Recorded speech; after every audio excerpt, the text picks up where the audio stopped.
Olá pessoal, sejam bem-vindos ao Espaço da Elétrica e enfim chegou o momento de conhecermos o relé térmico por dentro, conforme já anunciado, conforme nós já havíamos falado no vídeo anterior, onde nós conhecemos as principais características de funcionamento do relé térmico. Hoje nós vamos observar o funcionamento dele internamente, como que funciona o mecanismo dele para fazer todos aqueles processos. Eu já retirei aqui a capinha de proteção da frente dele, onde tem para nós, nos apresenta aqui, ó, as informações dos dois contatos que ele tem, os contatos abertos, um contato aberto e um contato fechado, que é o 95 e 96, sendo ele aí um contato fechado, aquele contato que fica em série com a bobina do contator, que geralmente nós colocamos em série. E o 97 e o 98, que nós usamos para sinalizar aí a sobrecarga, né? Enfim, são esses detalhes que nós já comentamos amplamente no vídeo anterior. Agora nós vamos analisar ele internamente. Olha só, sem a capinha de proteção, nós temos aqui aquele botão teste, nós temos aqui o botãozinho azul, que é o botão stop, reset, né? Quando dá uma sobrecarga, a gente, aliás, com esse botão teste aqui, a gente usa para simular a sobrecarga, o efeito da sobrecarga. E o botão azul aqui a gente usa para dar um reset quando realmente há uma sobrecarga ou diante de uma simulação a gente voltar os contatos dele os contatos de comando voltarem ao normal, uma vez que eles foram comutados quando a gente faz a simulação ou quando há de fato a sobrecarga. Esse plastiquinho vermelho, amarelo aqui, ó, ele é aquele que quando a gente simula a sobrecarga, por exemplo assim, ó, ele vem para frente, conforme vocês observaram, e aparece aquela sinalização visual nesse ponto aqui, ó, conforme já vimos no vídeo anterior. É só para dar uma recapitulada naquilo que nós analisamos lá. Aqui nós temos a chave, aquele disco seletor de corrente, ó, o disco seletor de corrente, e quando a gente regula a sensibilidade da corrente de acordo com a corrente nominal do motor, aí isso aqui ele influencia essa peça aqui, ó. Ela vem para cá, ó, mexendo nessa lâmina aqui, ó. Tá vendo? Isso é para regular a sensibilidade da corrente e limitar a corrente que deve passar pelos contatos de potência, os quais é o foco especialmente desse vídeo. Então, uma vez falado sobre essa parte dianteira aqui dele, toda essa parte, relembrando o que é, mas olhando num raio-x, por assim dizer, internamente, agora nós vamos dar uma relembrada nesses contatos aqui. Os contatos de potência que ficam acoplados na saída do contator. E falando de saída, nós temos aqui os contatos de saída dele, desses contatos de potência. Aqui a entrada, que fica acoplado na saída do contator, a corrente passa por aqui e sai os cabos de saída para alimentação da carga, no caso a carga, o motor, né? Os cabos de saída saem aqui para alimentar o motor trifásico, ou também pode ser aí um motor monofásico. Só que se for um motor monofásico, nós temos uma ligação diferente, é uma particularidade que pode virar um vídeo, se vocês quiserem, sobre a ligação de um motor monofásico com relé térmico para motor trifásico, né? Diga-se de passagem que relé térmico só tem para motor trifásico, mas usando ele no motor monofásico também dá para proteger desde que a ligação seja feita corretamente. E essa particularidade nós podemos falar em algum vídeo aí na frente, se vocês desejarem. Uma vez relembrado esses detalhes, então nós temos aqui os contatos de potência, onde vai passar a corrente consumida pela carga. Nós, imaginando que nós regulamos aqui no seletor dele de corrente, Está reguladinho lá para X amperes, né? De acordo com a corrente nominal do motor. Então vai passar por aqui a corrente, vai percorrer. Observa que esses contatos aqui, esses contatos de potência, eles estão interligados com umas lâminas aqui, ó, que nós chamamos de lâminas bimetálicas, com um bimetálico. Por que bimetálico? Ó, os três aqui, ó, são bimetálicos, tá vendo? Aqui, ó. Por que bimetálicos? Porque são duas chapas, deixa eu ver se aproximando aqui fica melhor. São duas chapas que são fundidas uma na outra, o que parece que é somente uma chapa. Essa chapa que está passando aqui, ó, interligada nos contatos de potência, tanto aqui em cima quanto na saída, está totalmente interligada. Elas também são enroladas com outras chapinhas aqui, ó, metálicas, tá vendo? Deixa eu ver se dando um zoom aqui fica melhor para visualizar. Vamos ver se fica melhor esse negócio. Toda vez dá uma saída de foco, aí não é legal. Nós só vamos continuar isso aqui quando der um zoom aqui legal. Aí, quando melhorou. Então vocês podem ver que tem chapas enroladas nela aqui também. Essas chapinhas enroladas aí nos bimetálicos são para manter um aquecimento, está muito mais ligado ao aquecimento, ao calor da corrente que vai passar por aí. Mas o grande detalhe é que essas chapas bimetálicas, elas então são duas chapas, que na verdade parece que são umas, porque elas são fundidas ou soldadas uma na outra, só que são duas chapas de coeficientes diferentes. Falando numa linguagem mais simples, são duas chapas de constituição ou de materiais diferentes.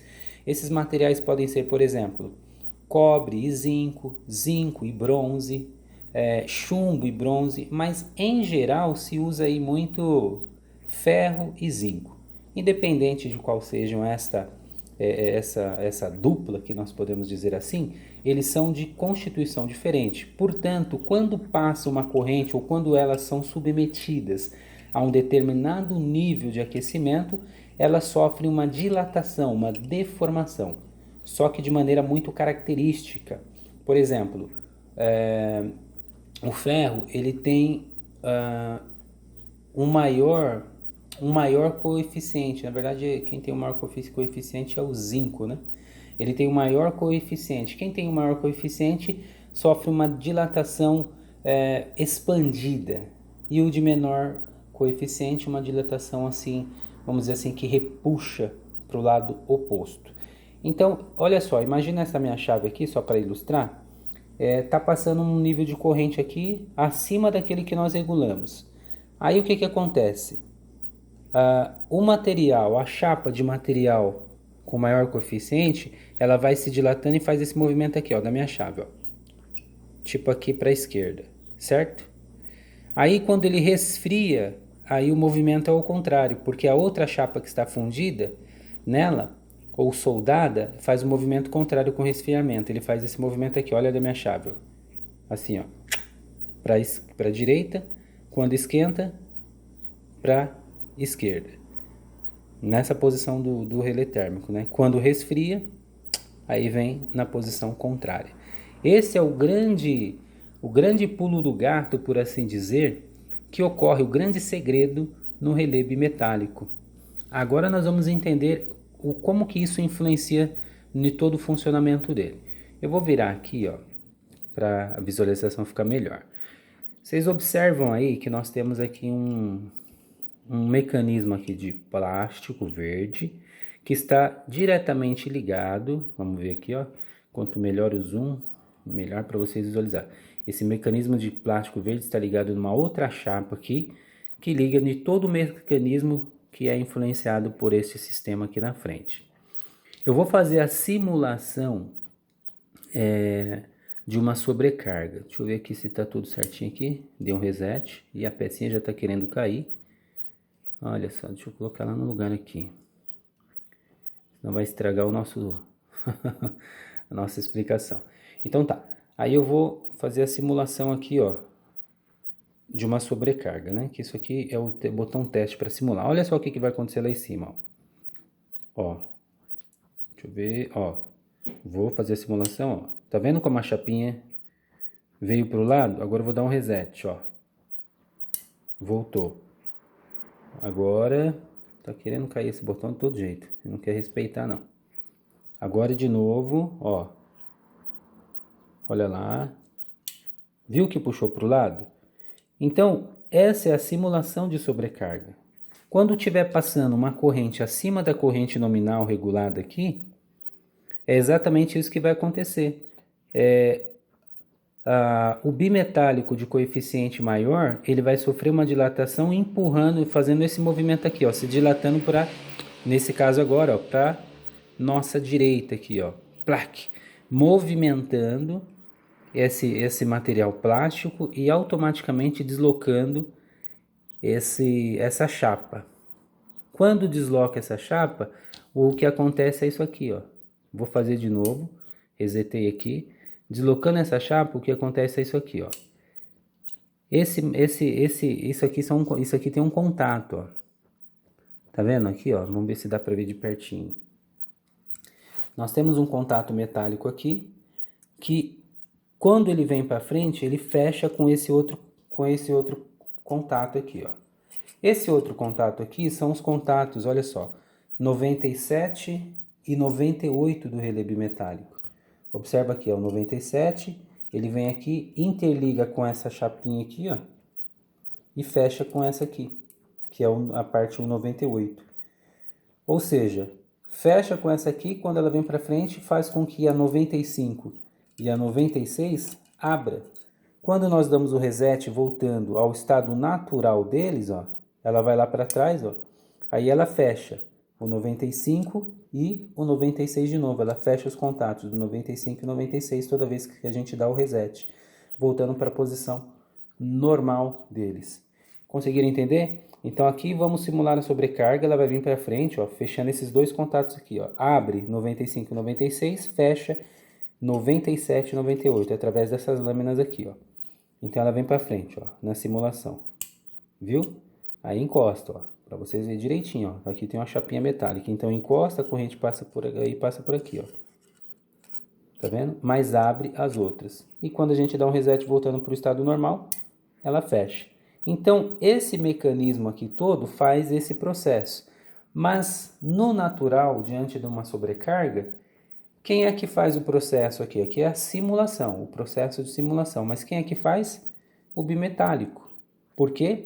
Porque o grande detalhe mesmo que nós podemos dizer, o verdadeiro conceito de funcionamento do relé bimetálico é esse. É um conceito de física.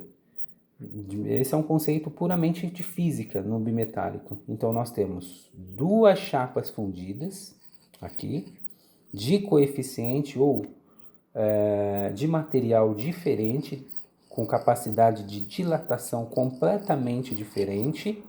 Quando submetido uma corrente elétrica por ele acima da corrente nominal que foi marcada aqui, ou, dependendo aí do nível, né, ele sofre dilatação. Aquele de coeficiente maior dilata para um lado, o de coeficiente menor dilata para o outro. Quando sofre um aquecimento, ele gira para cá. Quando resfria, ele retorna.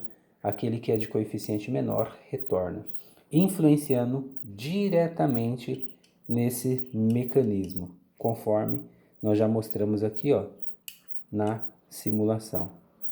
Tá vendo? Então, ainda bem que nós conseguimos fazer esse vídeo com esse relézinho aqui que já estava todo danificado. Olha só, quebrando, ó, doidinho. Ainda bem que deu tempo de fazer o vídeo antes que ele quebrasse de vez. Mas eu consegui encaixar isso aqui. Deu tempo de mostrar para vocês.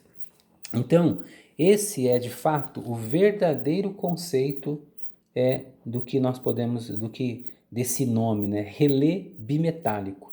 Agora, quando ouvir falar desse nome, relé bimetálico, vai entender por que ele é chamado assim.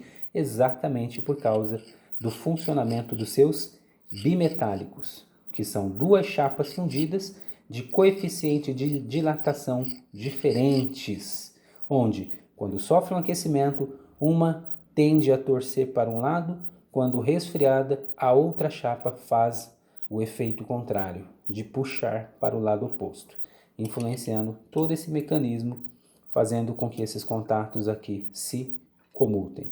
Os contatos que são abertos fecham e os contatos que são fechados abrem. Agora eu quero mostrar esse conceito para vocês, para reforçar ainda mais o entendimento, ilustrando num desenho que eu fiz. Observa só. Então eu fiz esse desenho aqui, ó, para mostrar mais ou menos a ideia, o conceito do bimetálico. Então aí eu ilustrei duas chapas fundidas uma na outra, porém uma sendo de zinco e outra de ferro.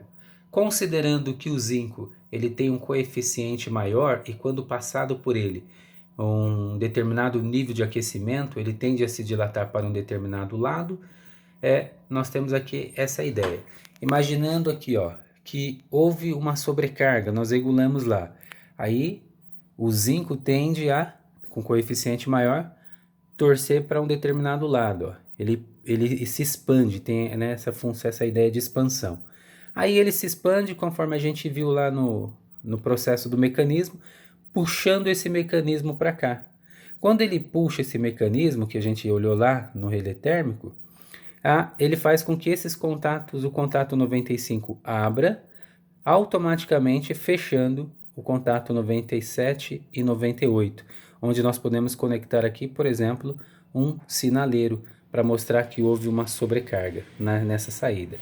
O contrário também se aplica. Quando há o resfriamento, aí há a inversão de posição. Ao resfriamento, inversão de posição, aí empurra aquele mecanismo, fazendo com que volte a fechar o contato 95 e 96, abrindo o contato 97 e 98. Mas isso só ocorre automaticamente se nós regularmos lá para automático. Se a gente não regular, conforme no vídeo anterior eu já expliquei, a gente tem que ir lá no botão reset e voltar ao estado normal. As lâminas bimetálicas voltam ao seu estado natural, mas os contatos só voltam automaticamente se tiver regulado lá no automático ou se nós formos lá e apertar o reset. Espero que tenha ficado claro essa explicação, esse conceito sobre bimetálico, porque o grande detalhe, o grande pulo do gato, o verdadeiro conceito mesmo do relé bimetálico são esse princípio de funcionamento, esse princípio da física voltada a esses materiais bimetálicos. Neste caso específico, zinco e ferro, entre outros também que segue aí um mesmo princípio da física. Diga-se de passagem que esse princípio, esse uso dos bimetálicos é usado em outros aparelhos elétricos também. Por exemplo, a dona de casa. Isso tem num termostato, tem aí no seu ferro de passar. O funcionamento é muito similar. Legal? Se você gostou desse vídeo e é inscrito no canal, compartilhe, dê seu like. Se ainda não é inscrito, se inscreva, ative o sininho para receber notificações de novos vídeos e também não se esqueça de compartilhar. No mais, é isso aí. Nos vídeos à frente aí já está preparado um vídeo especial para vocês, falando sobre os contatos, uma particularidade dos contatos fixos e dos contatos móveis de um contator. Fica ligado e para o próximo vídeo. Um forte abraço, tudo de bom e até o próximo vídeo.